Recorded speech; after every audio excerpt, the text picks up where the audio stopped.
আসসালামু আলাইকুম শিক্ষার্থীবৃন্দ, আমরা আছি এখন তোমাদের গণিত বইয়ের 15 নম্বর পৃষ্ঠায়। এই পৃষ্ঠার দেওয়া আছে নিজে করি। আমরা এই অঙ্কগুলো আজকে সমাধান করব। 1 নম্বর প্রশ্নে দেওয়া আছে সঠিক উত্তরের পাশে টিক চিহ্ন দেই। 1-এর 1 713-কে 1 দিয়ে গুণ দিব, খালি ঘর দেওয়া আছে। এক্ষেত্রে গুণফলের একক স্থানের অঙ্ক 5 হলে খালি ঘরের অঙ্কটি কত হবে? 713-কে কোনো সংখ্যা দিয়ে গুণ দিলে যে গুণফল হয়, গুণফলের একক স্থানের অঙ্ক 5 হবে। ধরি গুণফল হয় 2735। এমন একটি সংখ্যা দিয়ে গুণ দিতে হবে যাতে গুণফলের একক স্থানের অঙ্ক 5 হয়। যদি 5 দিয়ে গুণ দিই 3-কে, তাহলে কি হয়? 5 হয়, 3 5 15। সুতরাং সংখ্যাটি হবে কত? 5। উত্তর গ 5। 2 নম্বর প্রশ্ন, 0, 1 ও 2 অঙ্কগুলো একবার ব্যবহার করে গঠিত বৃহত্তম ও ক্ষুদ্রতম সংখ্যার গুণফল কত? 0, 1 ও 2 দিয়ে গঠিত বৃহত্তম সংখ্যা 210।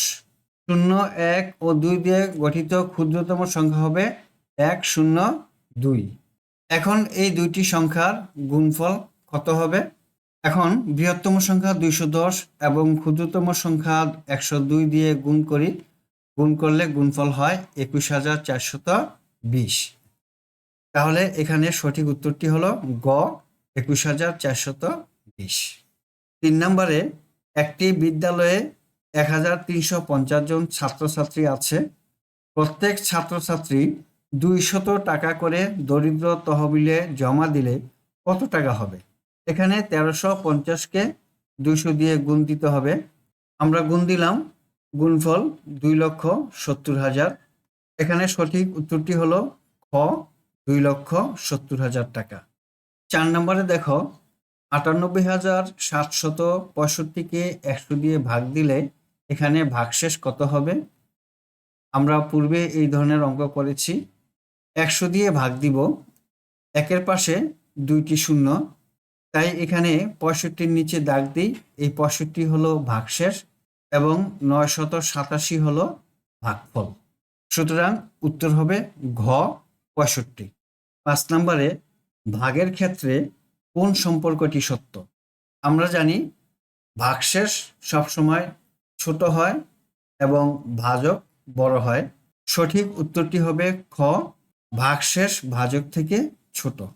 6 নম্বরে 225 ভাগ খালি ঘর সমান 9, ফাঁকা ঘরে কত বসবে? এখানে 225-কে 9 দিয়ে ভাগ দিলেই আমরা উত্তরটি পেয়ে যাই। 9 দিয়ে 225-কে ভাগ করলে ভাগফল হয় 25। সঠিক উত্তরটি হবে গ 25। 7 নম্বর, তালেব সাহেব বছরে 98,400 টাকা বাড়ি ভাড়ায় ব্যয় করেন। তার মাসিক ভাড়া ব্যয় কত? 1 বছর সমান 12 মাস।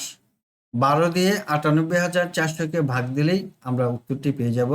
ভাগফল হবে 8,200। সঠিক উত্তরটি হবে খ 8,200 টাকা।